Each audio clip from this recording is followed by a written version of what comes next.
Hi there, I'm Christine Dunbar from speechmodification.com, and this is my Smart American Accent Training. Welcome to our Word of the Day series, where I've been taking your requests and covering the pronunciation of and intonation for American English in words. Today's lesson is going to be a little bit longer. We're going to cover more than one word. I have over 200 requests in my list, and I'd like to get to them faster so you won't be waiting so long. If you have a request and you're waiting for it, it is still coming. Be patient.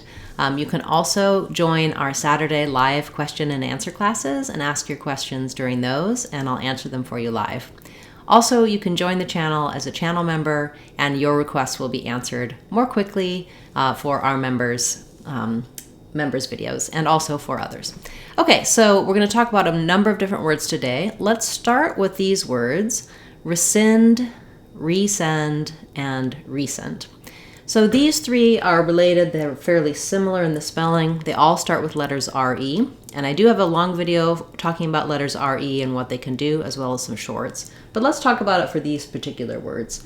So in the word rescind, we have second syllable stress. The sind syllable is stressed, and so my letters RE are going to say a reduced vowel, rescind.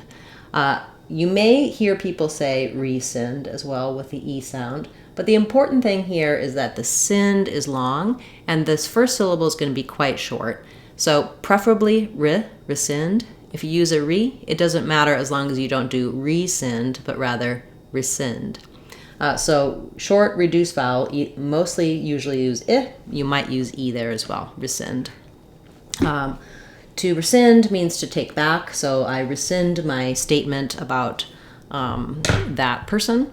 And then the C is silent in rescind, so we just have the S sound for letters SC. We have this also in words like science or seen. And in rescind, we do say the N and the D sounds, but of course the D will make different sounds depending on what comes after it. So if you want more help integrating this and other words into your speech, check out our videos looking at linking and connected speech. We have a video about letter D or the D sound at the ends of words, and we also cover that in our American Accent 6-week course and in our Sounds of English course on speechmodification.com. So those will give you some more help on that. So rescind, then when we move to resend, when we have the letters RE as in doing something again, like I'm going to resend you that email, I'm going to redo the video, we use the clear E for this prefix re.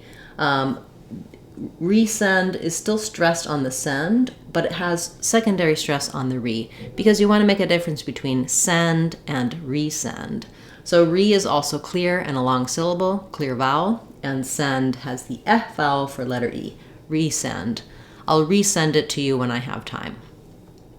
But then when we get to recent, you can hear how it sounds different than resend, not just because of the D and the T, but also because it has first syllable stress and the second syllable in recent is reduced. So I have resend with clear F vowel and length, but in recent, it's almost like I don't say that vowel in the second syllable at all.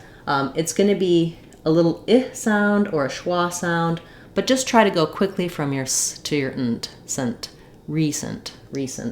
Letter C says the s sound here, which is following the rule of when C has an E after it, it usually says s rather than k, recent. So I'm going to resend the recent email. I will rescind my statement. Okay, a lot to be learned from these three words. If you have questions about the sounds in these words or other sounds of English, as I mentioned, you can get more help for that in our Sounds of English course. Let's move on to our next request. So these words will be unrelated, but also still helpful for you. So next we had a request for the word hybridization. So a couple things to note. This word is stressed on the A syllable, and that's a pattern that we have. This is typical, one of the most consistent pronunciation and intonation patterns you can rely on in English. That is, when a word ends with shun, we stress the syllable prior to the shun. So hybridization, nation, communication, position. It's always that second to last syllable that gets stressed when we have the shun ending. In hybridization, we do have some secondary stress on the high syllable. Letter Y says the I diphthong. So I would think of that just like this word, hi, or saying hi, the I sound. Then we have hybrid. This is going to be a short reduced if vowel. Another short reduced if vowel. And then comes our stress, our zay syllable. And then finally, you'll see in the dictionary either shun, shin, or just shun with no vowel. That final T-I-O-N is really reduced. So hybridization. For words like this, it can help to start on the stress syllable like zation, hybridization. That helps you get the rhythm, the stretching on the zay, and get these first syllables more quickly. You can also just go slowly, syllable by syllable, and then speed up, but you do want to keep the relative rhythm the same. So I want to still stretch on the zay, even when I'm going slowly. Hybridization.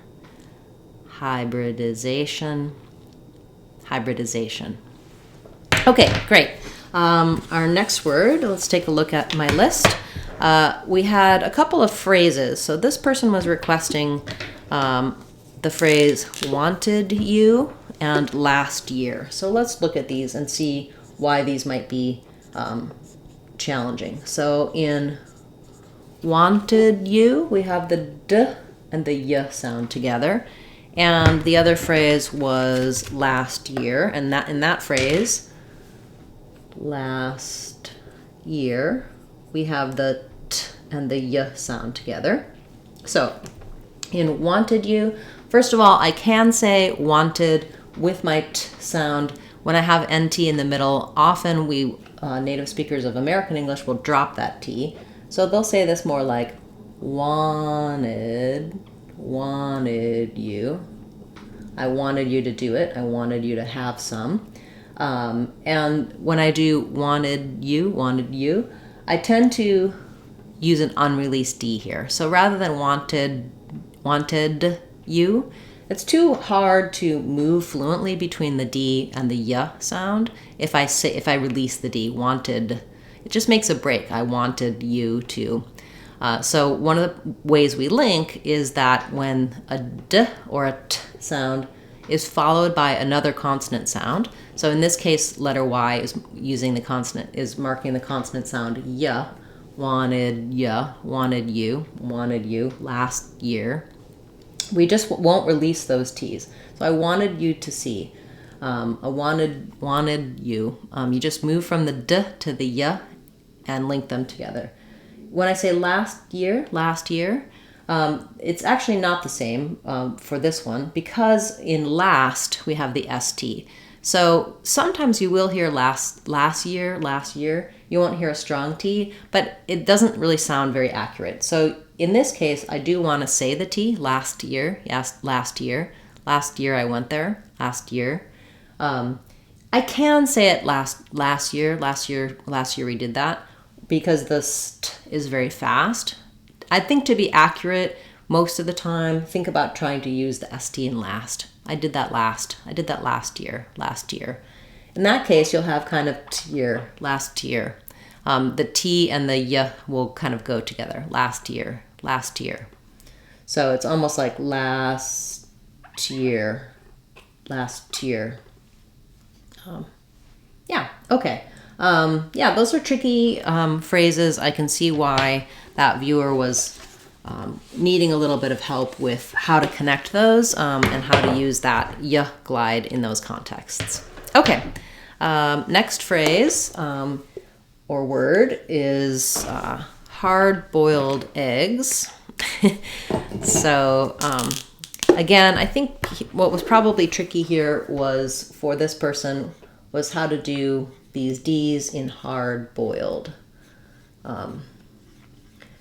So in hard-boiled eggs, we have a D followed by a consonant sound. So hard-boiled, hard-boiled. I don't need to let that D out. I don't do hard-boiled.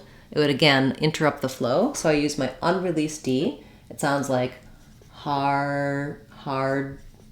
So I stop the air. My R is kind of shorter. Hard-boiled. And I release on the B of boiled. Then we have our oi. So I'll write it this way. Hard boy. And then boil. We link between the oi and the L. Boiled. Hard-boiled eggs. For boiled, I am going to say that D sound because my next word starts with a vowel. So it's almost like I have eggs and the D of boiled go together. Boiled eggs, boiled eggs. That can make it easier to say as well. You can think about it like boiled eggs. If I boil eggs, then there's no D. Boiled eggs, boiled eggs. It just links together and the D and the eh of eggs go together. So hard-boiled eggs, hard-boiled eggs. No D here, link to D here. We made some hard-boiled eggs last week. Okay, good. Lots of interesting different things come up when we talk about individual words. So even though in this Word of the Day series we're focusing on pronunciation, you can learn a lot about patterns in English, vowel sounds, connecting, when you look at how we use these words and how they're connected. So even if you're just trying to improve your pronunciation of words, it's important to think about context because it does make a difference in how we say the words. So we go pretty in depth in our Word of the Day lessons. Okay. One more word we're going to cover today, and the last one for this lesson, which is the word subtitled. So we have kind of a theme. We do have a bit of a theme here with our T's and D's at the end, T's in the middle. Let's look at what happens in the word subtitled. So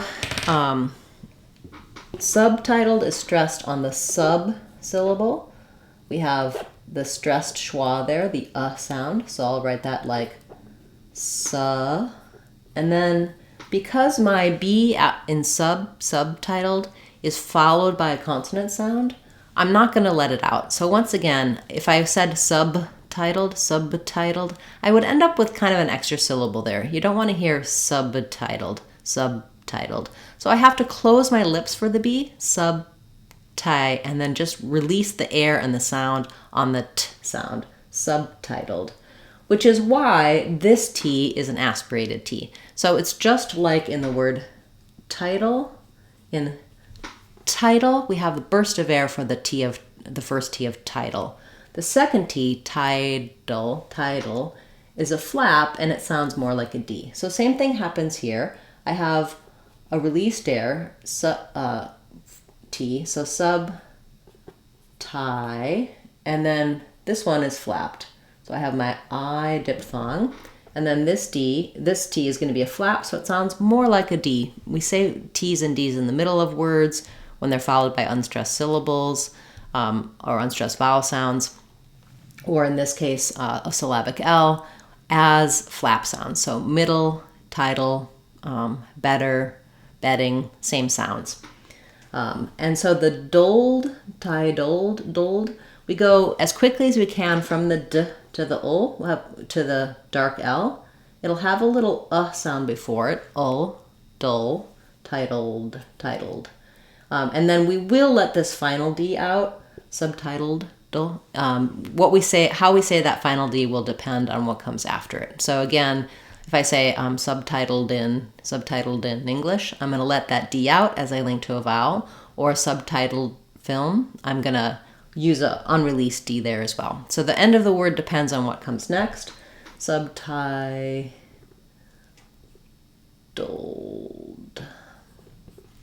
Okay, so subtitled, a lot going on in one word. Unreleased D's, unreleased B's, flap T's, aspirated T's.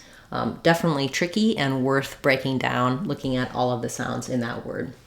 Thank you so much for watching this video, and for all of you who requested the words in today's video, thank you for your patience. It is taking me a while to get through such a long list, so I will be making a few of these longer, more detailed videos that cover more words at a time. And of course, that's what we do in our Saturday live classes, where I take your requests and questions, cover the words that you'd like to hear live. As I mentioned earlier, if you have a request and you'd like to get an answer right away, you can join as a channel member and leave me your request, and I'll get back to you quickly with a response and a video for your word. If you're watching this later and not at the live time or the release time, do feel free to leave your questions and requests in comments. I'll add them to my list to cover in a future class. And I may have already covered your word somewhere, in which case I'll send you a link to where you can see the answer to your question. You can also get a lot of your questions answered on our website, speechmodification.com. We have lots of free practice materials there, videos and lessons for you. And we also have some online courses. All of the online courses are $10 or less, and our Sounds of English course is under $2. It's just a great resource to build a strong foundation to pronounce any word you like confidently and easily in American English. So I hope you'll check that out. It's our Sounds of English course, and it's on our website, speechmodification.com. I'll be back again tomorrow with another word of the day, and Saturday we'll have our live question and answer class. We're also doing some other new series, so do check out our new playlists for vowel sounds and for shadowing in English. Thanks so much, everyone. Looking forward to seeing you in our next class. I'm Christine Dunbar from speechmodification.com. Remember, if you want to sound like a native speaker, you can do it. speechmodification.com. Bye, everyone. Hope to see you again soon.